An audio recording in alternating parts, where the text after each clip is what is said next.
Welcome back! Ako nga pala si Angel, ang pogi ng Qatar. Siyempre sa panaginip lang yun. O eto na, kakauwi ko lang guys. So nagbihis na kagad ako. May nag-text kasi sa akin eh. Sabi kain daw kami sa labas. So pagbibigyan mo na, mayora yan eh. Diba?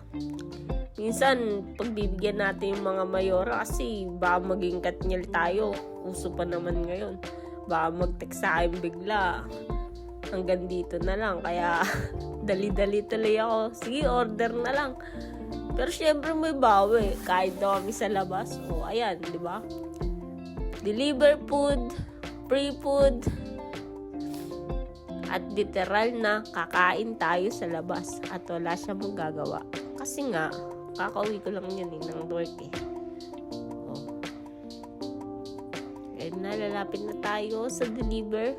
KFC, baka naman. Finger licking good naman yan. Tapos syempre, yan, kakain na talaga kami sa labas niyan. First time daw yan, kinikilig pa nga siya, hindi lang halata sa video.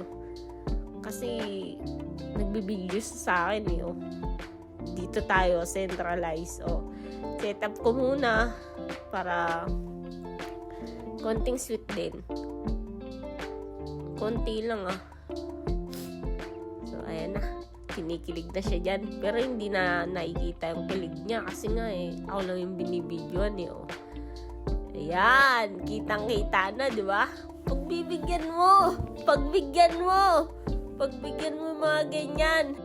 Kahit anong mangyari, pinagbibigyan ng mga ganyan. Kasi, alam nyo na, wala yan sa tagal, wala din yan sa bilis ng pagsasama. Pero pag habang nagsasama kayo, try nyo ibigay kung ano yung gusto ng isa't isa.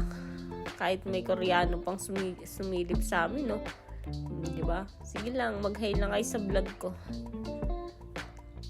Yan. Umpisa na natin kumain. Kasi umaga pa ako niyang papasok bukas. Tapos siya, day off niya kinabukasan. Ganun talaga pag kailangan mo mag-sacrifice. Babawi na lang ako pag nag-day off din ako. Tapos siya hindi niya day off. Ganun lang yan, bawian lang yan. Give and take. Ika nga. Sarapan pa natin kumain. O, diba? Kahit simpleng manok lang yan, pero pagkasama mo talaga yung love na love mo, busog na busog ka. Nga pala guys, di na ako nagra-rice eh. Kaya ayun, si Mayora na lang yung magra-rice.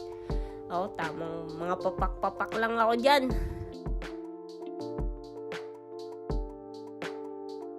Kaya nga pala guys, kaya binidyo ko to. Para sabihin ko sa inyo at ikwento ko sa inyo, swerte lang talaga ako. Kasi si Mayora, masyado yan suportado sa akin. Ganyan-ganyan lang yan. Pero, mamaya, bibidyo-bidyo na yan. Tapos, pipicturean niya na ako. Kunwari, sasabihin niya, ayaw niya. Pero siya rin nagpo-post sa akin na, oh, picturean kita, videoan kita. O, diba? Para may pag-push sa pag-vlog natin. Tapos, konting kwentuhan. Hindi kami mga marites dyan, ah. Pero nagkukwentuhan lang kami about sa work. Kung okay lang ba siya, kung kaya pa ba namin, kung tatapusin ba namin yung 2 years o pumunta namin ng ibang bansa. Masarap pala mangarap habang kumakain, no? Tapos tingin-tingin ka lang sa surroundings, tapos makikita mo yung ambience, tapos malamig yung paligid. Kaya umuwi na tayo kasi kanina pa tayo giniginaw sa labas eh. Feeling lang natin hindi malamig. Pero akit na tayo sa kwarto, bilisan na natin. So ayan guys, paakyat na kami. At follow pa more guys. Hand lang and follow.